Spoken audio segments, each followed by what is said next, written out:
Yeah, seriously, whenever I'm not feeling well, I actually take the tea that Joe has. What is that? The throat, whatever it is. Throat coat, baby. Tea. Yeah, throat coat, and I make hot toddies. It gives me my sweet radio voice. You can't say hot toddies on YouTube, Geoff. Yeah, you can because it's an alcoholic drink. I mean, Geoff I can say fuzzy navel. All right, fair enough. All right, are we ready? I'm ready.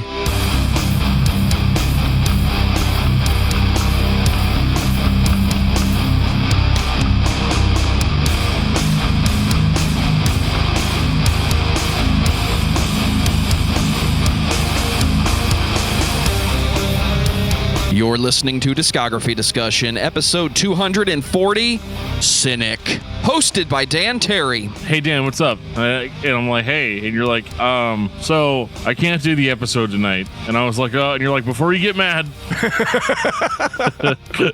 Geoff Kane. Let's get ready to rumble! That's what your air conditioner said to the deer. Oh, fuck yeah, it did. It was fucking crazy. And Joseph Wren. I was on board for that idea, because it just sounds so ridiculous to me. Presented by DiscussMetal.com. And if you drink coffee while power washing the blood off the dance floor, then you are ready for this episode of Discography Discussion. I am Joe. That is Dan. That is Geoff. Joe's being rather prophetic with the opening there, because that's pretty much what I'll be doing tomorrow morning. Well, it's not going to be, unless the side of your house is a dance floor. It was for the fucking deer. I mean, fair enough. All right, let's get off the deer. I'm getting a little cynical of that story. Wah, wah. That's right. I made a bad joke. I just woke up, so you guys get the just woke up me.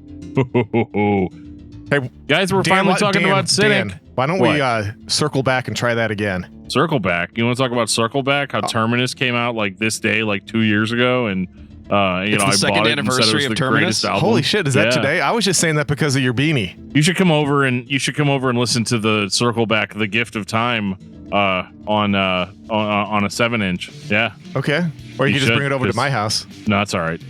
You might forget it, and that's okay. Getting with me to leave the house is really hard.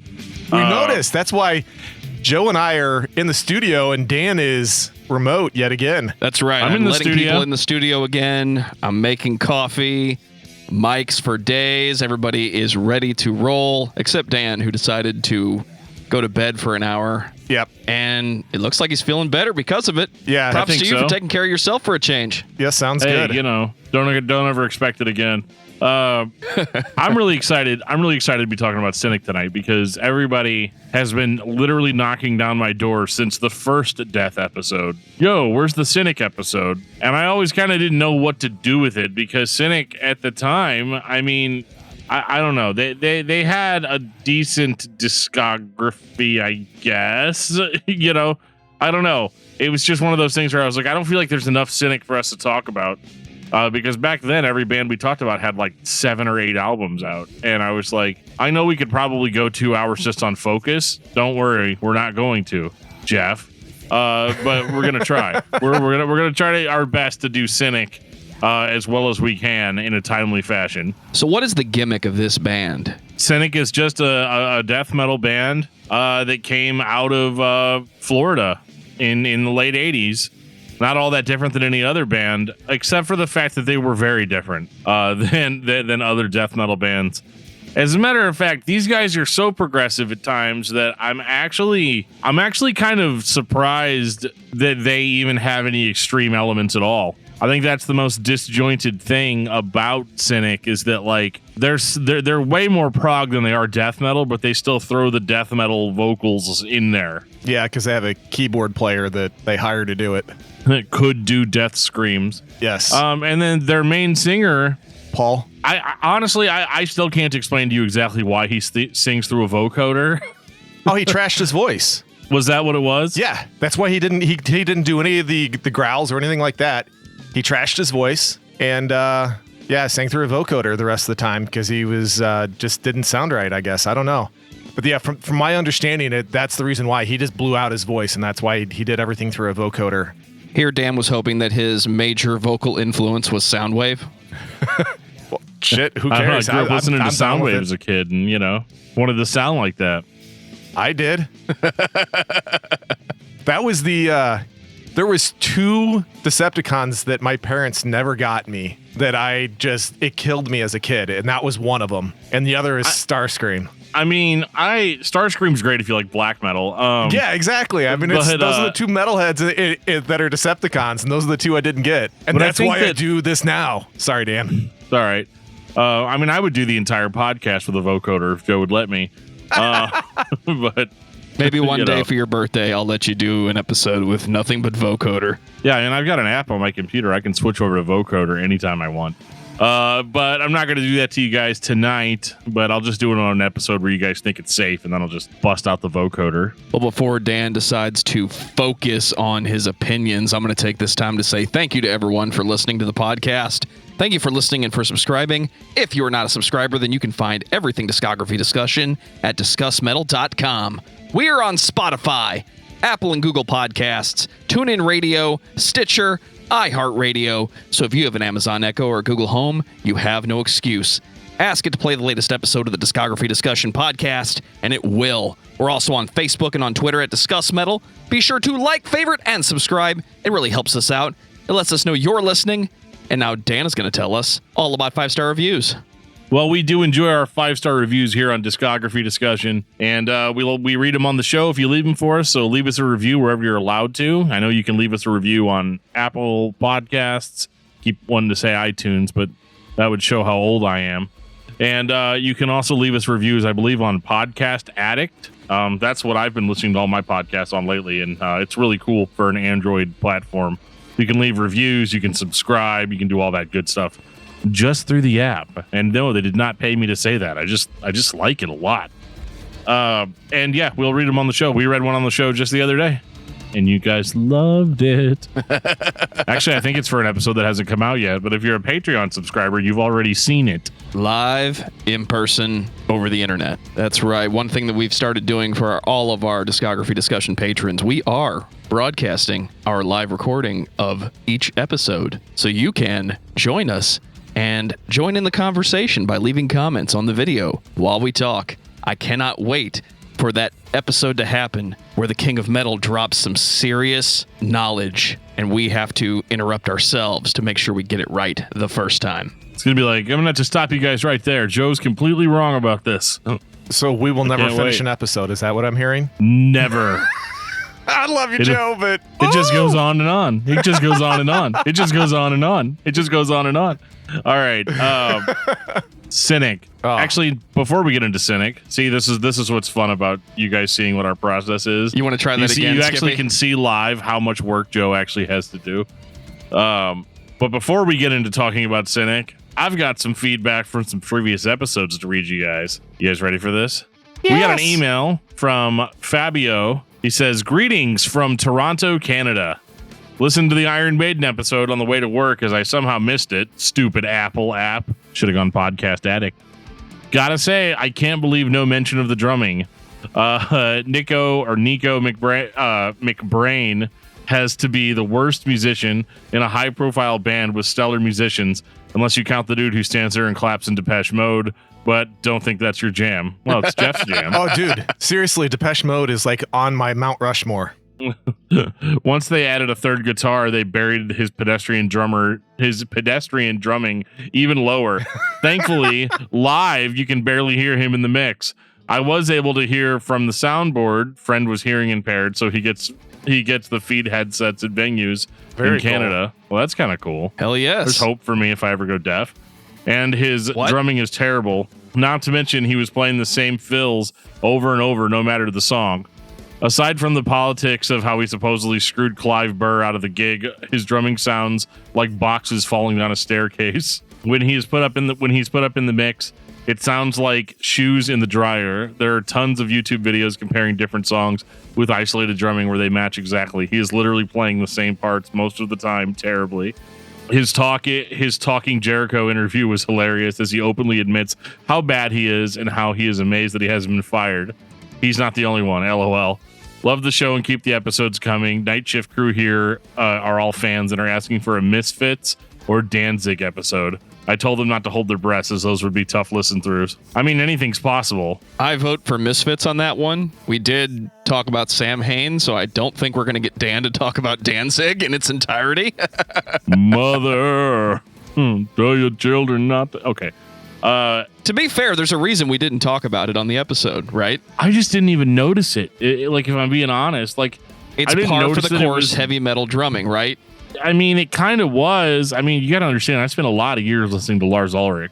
Oh, shit. So there's not like... I guess I just don't hear it. A lot of the times I'm not paying attention to the drums unless I'm listening to like some sort of like super techie band with like tons of time signature changes and things like that.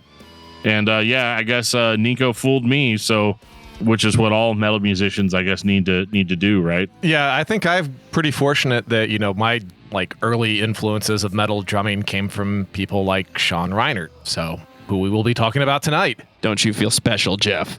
Yes, we To a do. certain extent, I do. Yeah, I feel very special because I'm here and Dan's not. It's always the other way around. We got some comments on episode 238. Nevermore. Dan, you want to read these off of YouTube? Nevermore.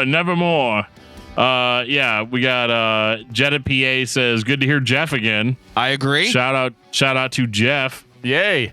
And Nick Bolafino Music says, thanks for doing this episode. Nevermore is legendary. We are definitely believers in that now. We mentioned it more than once on the episode. Nevermore kind of slipped by, and that was a bit of a travesty, if you ask me. Well, that's just agree. you guys. I've been talking about Jeff Loomis since pretty much day one on here. Geoff, get out of my house. Hey, it's somebody in metal and his name is Jeff. Of course, I'm going to pay attention to it, even if he spells it wrong. I'm still watching it and listening to it. Over on Patreon, in reference to The Fragile Art of Existence by Control Denied, Randy E commented, FYI, the reissue does have Chuck on vocals on some of the demos. I need to get that reissue, and I need to listen to the greatness of Chuck Schuldiner singing some sweet old school heavy metal. I think our patrons would approve that purchase, so go ahead and make it 3. Yes. Okay, make it 3. All right, sounds good. Lance Allagood, the king of metal, is currently watching the show and has let us know that Nico is in fact greater than Lars. I'm gonna have to seriously go back and listen because I honestly just never noticed. So I'm gonna have to go notice it now. Results in the next episode. So Dan, tell me about Cynic. Cynic is an American progressive metal band. That's right, metal with a T. Formed in Miami, Florida in 1987. They play progressive rock, alternative rock, extreme extreme metal. So it's like, imagine if Yes had death vocals, I guess is kind of the only real way to put it. Absolutely 100% one of my favorite bands in this weird genre that they've somewhat created over time.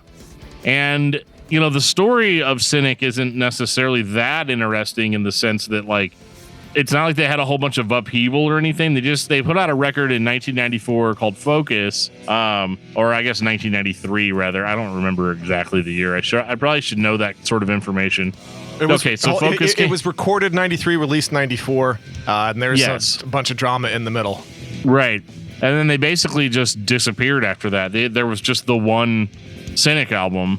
And I think part of the reason for that was that this is when death metal was kind of really starting to take off, and you had all these super brutal bands out there doing the brutal thing. So imagine going to a show and it's stacked with all these brutal death metal bands, and then Cynic gets up there and there's a dude singing through a vocoder and the keyboard is just growling sometimes, but all the music is all the songs are just all about enlightenment.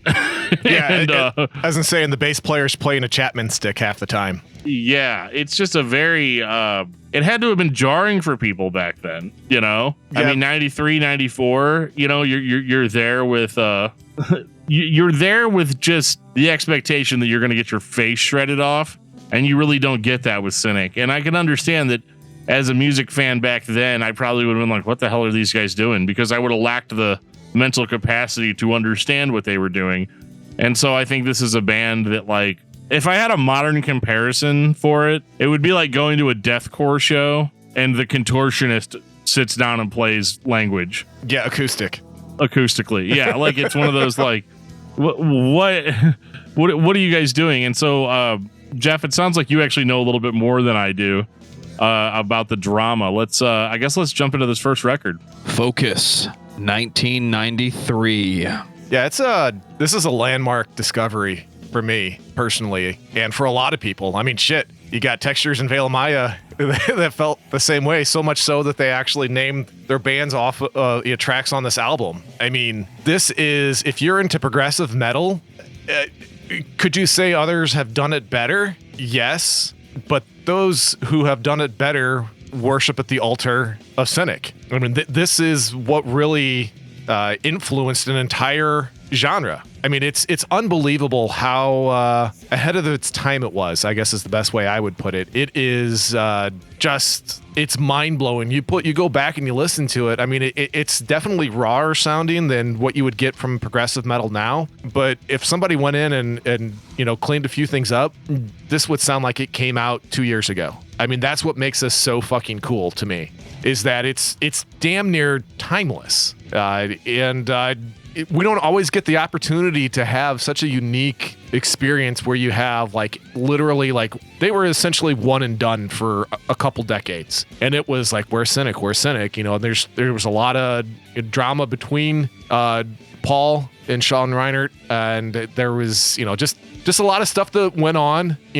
The other thing that I think that's super cool, and whenever they came back and reformed, just about the band in general, was, they were probably the two most prominent individuals in metal that came out that is openly gay. And the fact that we as a community in metal, everybody kind of gives us the meathead stigma, and we're not.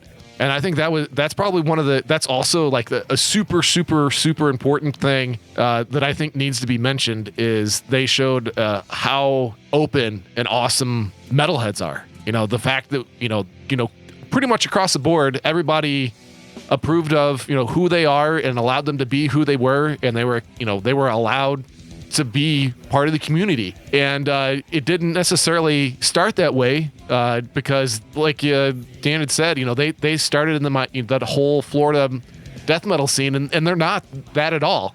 The one thing that they had going for them and why they got noticed is because they played with Death. They played with Chuck, who is the god of death metal. And there's so much nuance that you don't realize how much influence these guys had when it was all said and done. I actually started playing a fretless bass because of this band when I was a teenager. I mean, that's pretty fucking cool. Back then though, I was the weirdo, but nowadays, everybody looks back and oh, Cynic, they're special.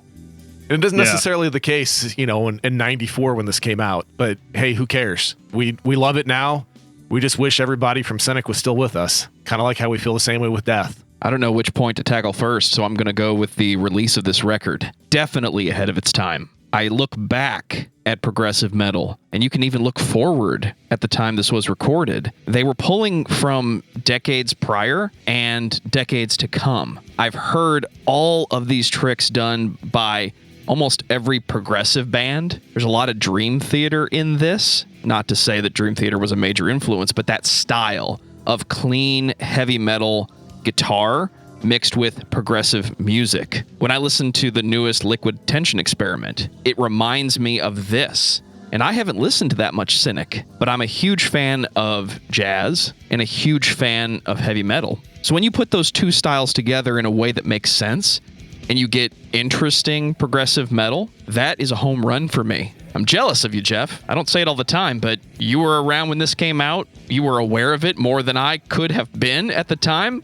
Props to you, man. Yeah. This is a fucking great record. Yeah, you were right. I feel very fortunate that I was around in high school when this came out. This was something that just, shook the pillars of foundation for me. I mean, it's one of the things that really got me into metal. I mean, to be honest with you, because this, I think I've if there's any old listeners on the show, I mean, I had my roots in classical music, and I played a lot of classical music. I played violin, violoncello, and so this was at the same time. I wish.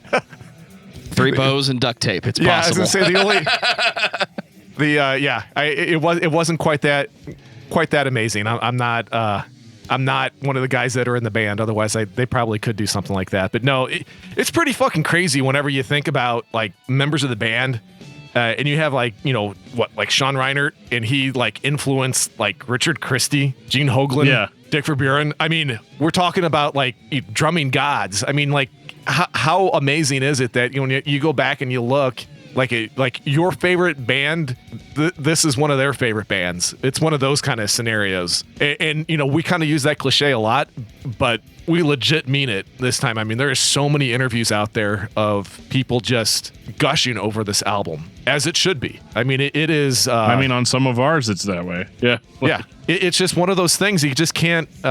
it's almost... You don't have the ability to quantify it because it is just that unique, and it's kind of like... it really was a diamond in the rough. I mean, because it was definitely not... They had the chops to play death metal. There's death metal elements, but that is absolutely not what they are. That was just their ability to get the foot in the door, is the fact that they could play it. That's not who they were, like a lot of the other bands in Florida at that time. Yeah, I mean, I wouldn't have been into this if I had never heard Death's Human, right? Because I had a certain kind of idea of what I thought death metal was supposed to be. And once I heard Human, it just blew the doors off of that. And so obviously, somebody's going to be all like, okay, well, if you heard Death's Human, you should check out Focus by Cynic. And this just blew me away because like it was very spacey. I mean, I know you guys all know how much I love anything having to do with space. And I'm not saying this is like a space metal album or anything like that. We'll get to that when we talk about Cave In inevitably. But it was just very otherworldly. It hits me very much the same way that like I said before, Language like by the Contortionist. I feel like this is like the dad of you know what I mean of albums like that. No, it absolutely is. You wouldn't have albums like Language if you didn't have Focus. And the vocoded vocals are probably my favorite part. I could even live without the death metal kind of elements. I almost feel like those are just in there just to be in there. I'm not criticizing the record. I think that all the vocals on display are great, but the sort of like vocoder vocals and stuff that creates a sound that literally nobody else makes in this style of music. And for a record that's considered a death metal classic, it's maybe only like 20% death metal at all. Yeah, it's more progressive and technical than it is death. That's what I'm hearing. By leaps and bounds. Yeah, and lyrics that are about like personal enlightenment and philosophy and there's no talking about coming blood or anything like that with these guys. I mean, that's fun though. Yeah, it is fun. Yeah, I mean, I get what you're saying, and I definitely I love that kind of stuff too. But this was it was groundbreaking, and it's everybody kind of points a finger at Chuck when it comes to death metal, but like you said on Human, there was a marked contrast between Human and what came after as what was before with Death. Oh yeah, and I think that Sean and Paul were a huge influence, and not the Sean and Paul from that's. I keep thinking of like Sean Lennon and Paul McCartney. Sean Lennon? Yeah, that's Sean Lennon's son. I always, whenever I hear my that or Sean Paul, Fair enough. All right. Anyway, sorry. Let's go ahead and jump off that track. I mean, obviously, it's one of the greatest records of all time in metal, and if you haven't checked it out yet, you need to pause the podcast. Go on. I think you can only watch it on YouTube right now. But if you search for Cynic Focus, you'll find it. Listen to that record to really get an idea of what we're talking about. We could talk about it for 5 hours and not really be able to fully explain it. But it is an absolutely unique experience. Would you say it's a color situation where it's that good, it needs to be listened to over and over to be appreciated? I agree, yeah. I think you can appreciate it at first go around, but it is like Colors in the fact that there's so much nuance and layers, especially for something that came out that early, that there's things that you can miss the first go around. And I think that's one of the more important parts of great music for me personally, whenever I'm listening to it and I catch something that I missed the first go around. I feel the same way about like movies and TV shows, especially movies and music. But, whenever you're like, oh, shit, I didn't see that in the background before, it's paying homage to something else, or there's so much going on, you didn't catch it.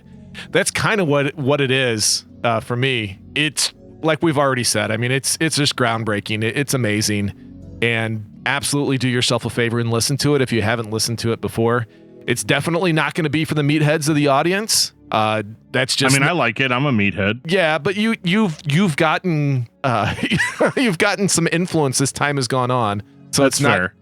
But yeah, maybe that's why the meathead should listen to it, is because it will expand the horizons, because this one is just amazing. So Geoff, I want you to explain to me why the fuck this album just sat here from 1993 and the band was inactive until 2008. Can you explain that to me?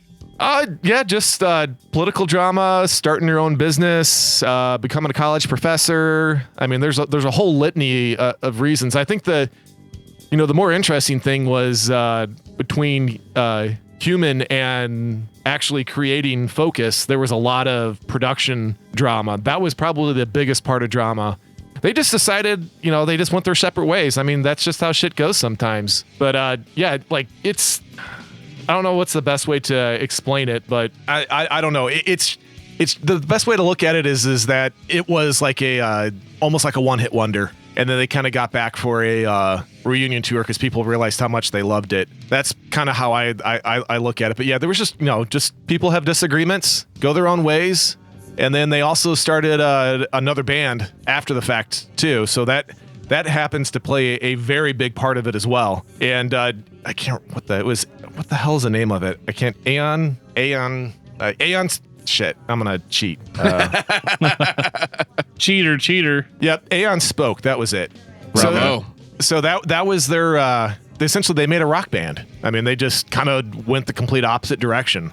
So Was it still using a vocoder? no. And there was also another band, which I have not checked out that I need to, which is Gordian Knot. And that's with Sean Malone. That's a bassist. And also a guy who plays the Chapman stick. And he's the one that became the professor and just became like the god of bass for the longest time within the community, because nobody could do it better. I mean, considering how amazing he was always on pitch on a fretless bass. I mean, like trying to keep your tone good. That's so hard. And he did it like it was nothing. And most people don't have that opportunity. And he proved that he could. That was the other thing that was crazy, because he got called out a bunch of times. Like, oh yeah, no, you can't really do that. And he's like, watch me. And like people like legitimately recorded the dude. Of course, this is before YouTube, but I mean, it made the rounds, and you can find it on YouTube now. But yeah, the guy was just a freak of nature when it came to being able to play what he played, and he just could do it better than anybody else at that time. The only person that I two my favorite bassists we've talked about now, because my other one is Ryan Martini. Even though, speaking of, Mudbang got back together, but yeah. But they both have jazz roots, and I'm not necessarily a big jazz guy, but I love jazz bass, because they got some crazy bass lines, and being able to translate that over is super cool. We missed you on the Candiria episode, Geoff.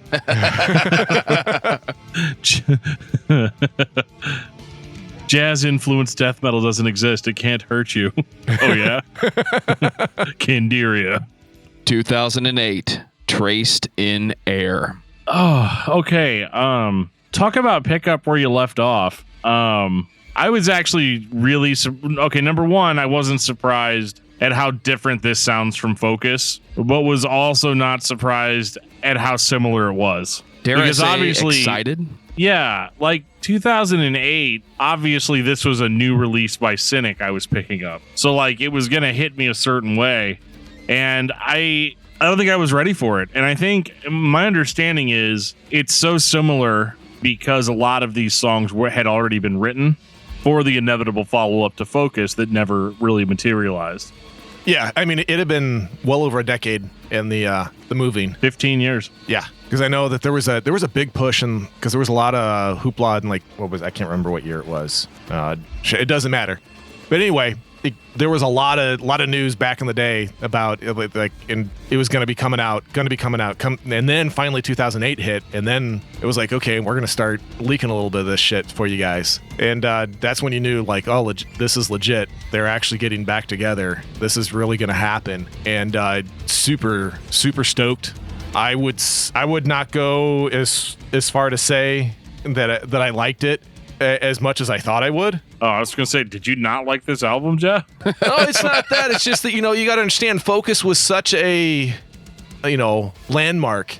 And then whenever 15 years later, I mean, shit, that's, that means your kid has, got his permit that has never even heard of this band. I mean, and now they're driving. Well, that's your fault. So, I mean, that's a long fucking time. Yeah. I only say that because I have a 15-year-old that just got his permit. It's my baby. He's my last kid. So it's kind of weird.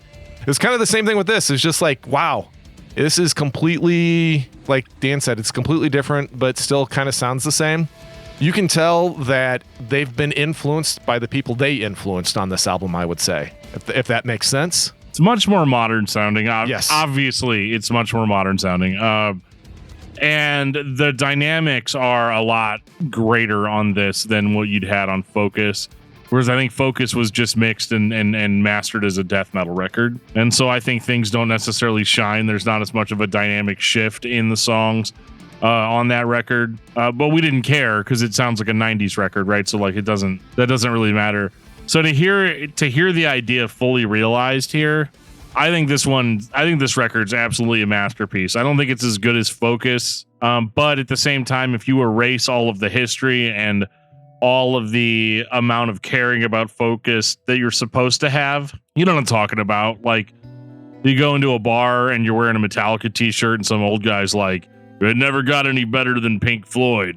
That definitely happened back in the day. Oh yeah, it happened all the time.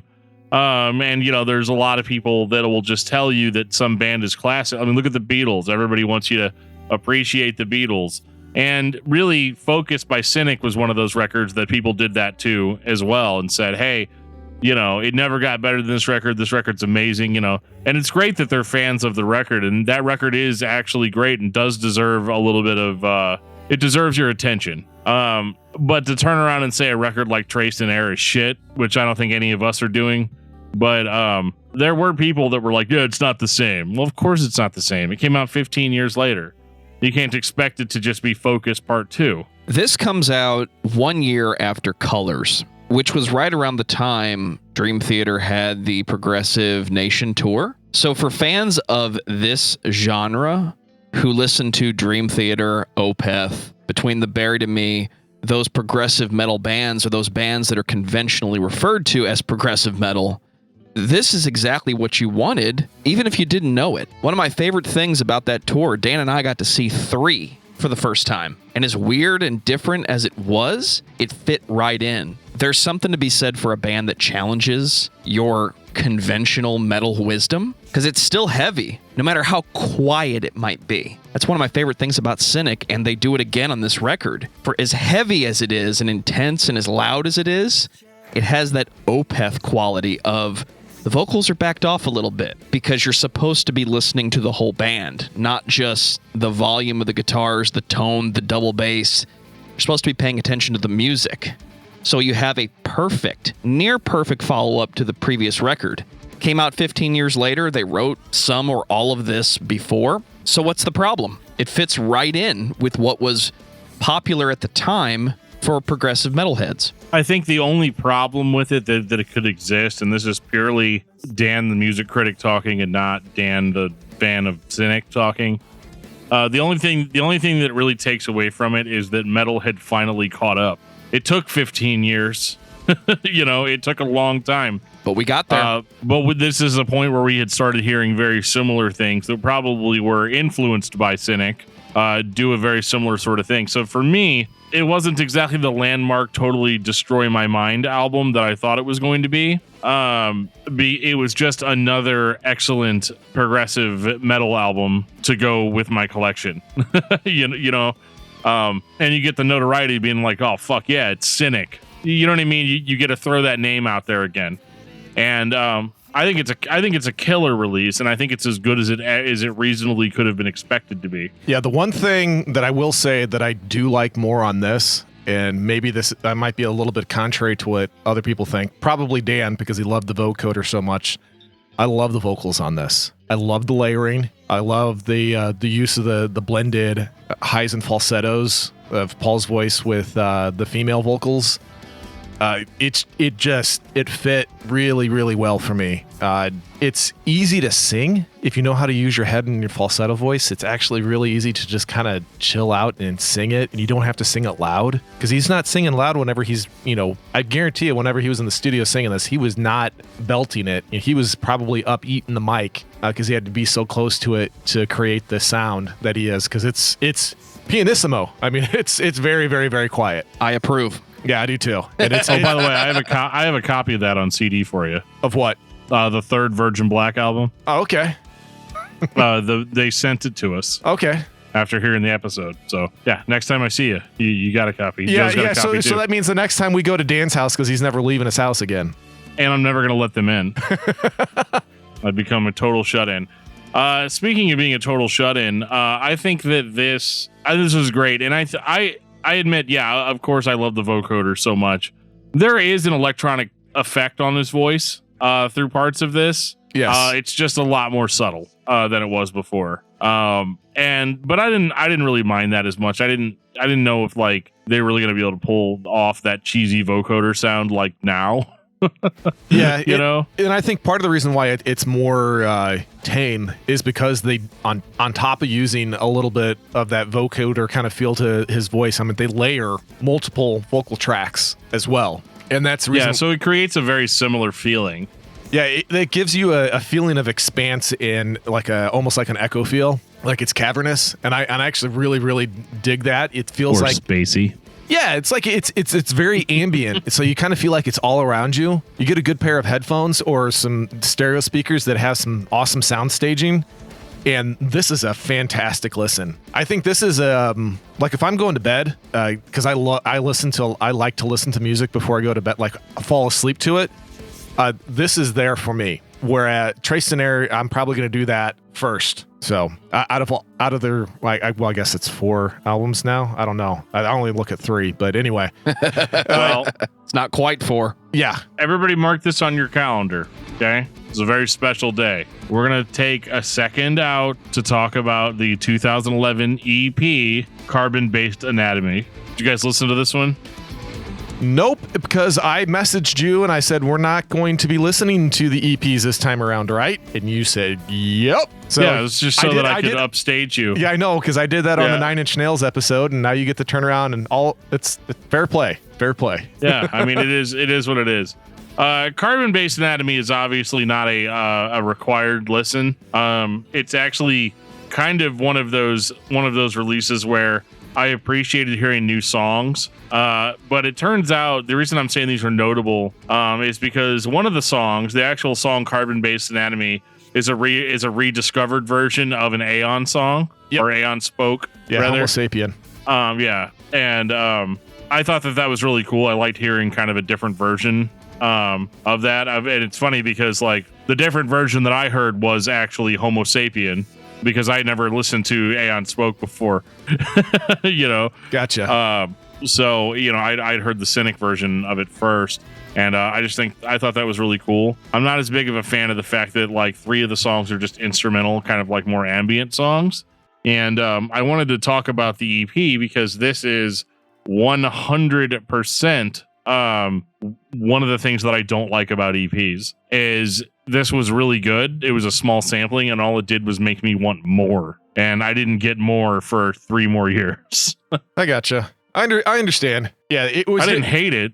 It's a Cynic record. I liked it, but yeah. Yeah, because it's rather ambient. Since we talked about that this EP is 100% ambient. It almost takes the line. It almost takes the definition. I'm sorry. It almost takes the abbreviation literally. Extended play. This is an extension of the record that you've previously heard or the one that you're about to hear. So it doesn't give you 100% what you're looking for, but keeps the idea fresh. And I think that's important when your next record is 2014's Kindly Bent to Free Us. Now this one, shockingly, I was waiting for my kid to get back from a band competition and the bus was late and my wife was with me and she liked it. She liked this album. I was like, holy fucking shit. How could she not? Because she likes pop music. So she's like, wow, this is really good. How come all your stuff doesn't sound like this? And there's no screaming and It's pretty, and they're really talented musicians. And I'm like, yeah, it's all great, minus the fact that there's no screaming. You're like, and if you listen really closely, you can hear Dan somewhere out in the world crying out in pain that there's no screaming. But I'll tell you what, though, there was it's Kindly Bent to Free Us, the eponymous track. It's one of my favorite songs of theirs. And I love it. So, and even my wife said that's probably the best song that she's heard of every song that I've ever done while I've tortured her listening to discographies. And she's like, well, if everything sounded this good, I would have let you listen to. No, I'm kidding. It definitely was not that. That's why I was not gone for so long. It was because of work, not because of my wife. I promise. I'm just teasing. Do I need to tell you to get out of my house again, Geoff? Hey, why do you think I'm here? I got kicked out of my own. Fair enough. Let me bring the box back in. I know Josh has been waiting for it. Oh, yeah, I just got out of his fucking trunk, man. Corner of the studio? What do you guys have in that box in the corner of the studio? Don't worry about it. You wouldn't believe me. You wouldn't believe me if I told you. And it's just Geoff tied up in the box. Yeah. I've seen this movie before. He must have failed his audition. Oh shit. So I'm just gonna say it. I'm gonna get it out of the way. This is my least favorite Cynic album. That's not a shock. It's not. I mean, it's just a little bit too hippie free love for me. That's a straight up like light prog rock album. It really is. It really is, and it bugs me. It bugs me that it says that it's Cynic. But like, what else could you call it though? You know what I mean? Like with these guys playing this type of music. It's just that we've gone so far off the beaten path from where we started with Focus at this point that I'm starting to just kind of lose my sense of why I liked that record. I liked the combination of extreme metal and like this sort of stuff. But I don't know. It just really didn't really grab me except for in a couple of places. And I think that's fine, though. I think this is like kind of in a way the ultimate realization of what they've kind of always been going for. Yeah. And then actually in a lot of interviews, Paul has said that if, they were prolific and together throughout all the years, this is what you would have gotten the bulk of. Yeah. So they, this is ultimately the sound that they are. This is originally who they are. So everything else has kind of been like a bit of a front. And I think this is them, bearing their soul for everybody to see. And I like it. We've kind of given, since we've talked a fair amount about the Contortionists on here, is their change in direction as well. They've said that they would, as time goes on, it was always the plan to go more prog rock. And I think that if we would have continued on, if they're unfortunately both Sean's hadn't passed, you would have gotten a lot of this. Yeah. And, unfortunately, there was another falling out between Paul and Sean Reinhardt. And Sean Reinhardt left the band in 2015. And there was talks of actually getting another get together. And unfortunately, he passed away. And then not too long after that, Sean Malone also passed. And that's just, for me, gut-wrenching. It's hard to talk about sometimes because, especially with Sean Malone, because he committed suicide, and that's a really tough subject for me. Always has been. I've had a couple of people, some of the most influential people in my life that have, lost their battle with depression and mental health, and that's always tough to hear, and it sucks. But thankfully, we do have quite the dynasty that they've left us. It's still my favorite type of music is progressive / technical metal / rock. It kind of, mainly because it's kind of like a smorgasbord. There's a little bit of something for everybody. And I really do appreciate that,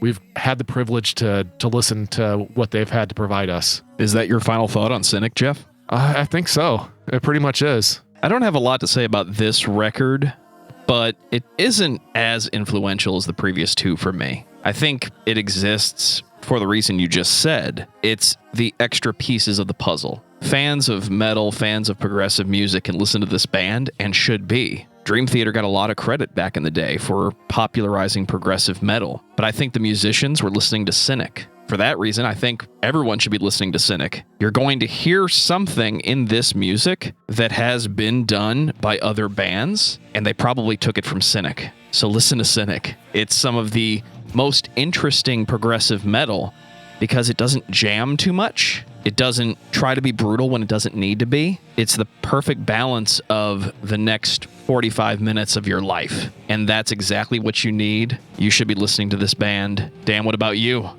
I think that Cynic was the original band's band.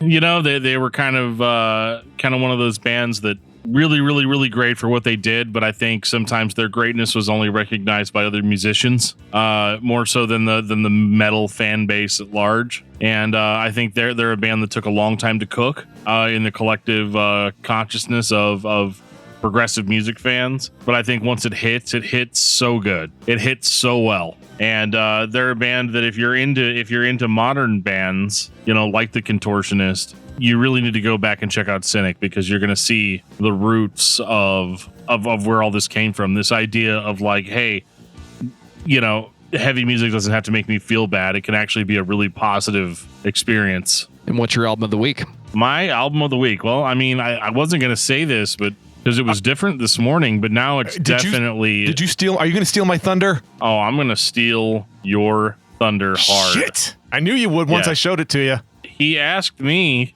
first. Okay.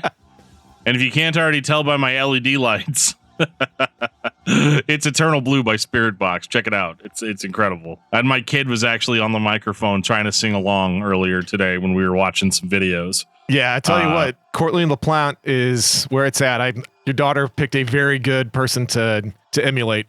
Geoff, what about you? Or do I need to copy and paste Dan's answer? You're going to have to copy and paste Dan's answer because Spiritbox, Eternal Blue is the shit. And I'm going to give one song that you absolutely have to check out because it was heavy as fuck and I was not prepared for it to happen. And that is Silk and the Strings. Holy shit. Yeah. Holy shit. Man, did I love it. I loved the whole thing. And that was actually another one that I tortured my wife with. And she said, as long as she's not screaming, I really like this music. Blah. Yeah, I know. She's getting there. That's the thing, though, Dan. Screaming's part of it, man. Yeah, I know. But you remember 5 years ago, not even an option. The fact that we're slowly converting her is pretty awesome to me. I guess. Screaming. We'll get the screaming part. It'll get there. For me, it's both records, Deliverance and Damnation by Opeth. Nice. The first time Dan gave me progressive metal and said, or progressive death metal, whatever you want to call it, and it was truly the A-side, B-side. It was the pretty stuff and the not pretty stuff. It all works together. It's one experience for me, so you should be listening to that record. And we got some great picks this week. Now, Joe, go listen to some Spiritbox, so that can be your album of the week next week. For you, Geoff, I will listen to Spiritbox. All right. Take us out, DFT. If you guys like this podcast and you would like to give us any type of feedback on if you guys are liking the episodes, if you're not liking the episodes, I'm sure I don't have to tell you to let us know if you don't like the episodes. But there's a lot of different ways you can reach out to us. You can hit us up on Facebook at facebook.com/discography discussion. You can send us a tweet at Discuss Metal. You can Instagram us, whatever the word is for Instagramming people. Also at Discuss Metal. And you can send us an email at danandjoeshow@gmail.com. And if you guys want to get more involved in talking to us directly about your feelings about albums, make sure to join us on the Discord server where we will be hanging out. Drop a question, hang out with all the other cool people there. There'll be a link in the show notes that'll take you right there. And if you want a Discography Discussion t-shirt with the classic logo, now is the time to head to our Teespring store where we have a variety of different items for you to pick up that have the classic logo on them because that logo is going away. And I think you've got probably maybe 2 more weeks of it being on there. So make sure to check that out. There'll be a link in the show notes to that as well. And on that note, this has been episode 240 of Discography Discussion. Thank you for listening. You can like us on Facebook and follow us on Twitter at Discuss Metal. Subscribe to our podcast everywhere you listen to podcasts, including Google Play, Apple Podcasts, and Stitcher. Visit DiscussMetal.com for all things discography discussion, and please send questions and comments to danandjoeshow@gmail.com. If you are not a patron, you can become one at patreon.com/DiscussMetal. We have some sweet perks. Give me your money, you motherfucker. $1 a month gets you into that exclusive album review feed. Yeehaw!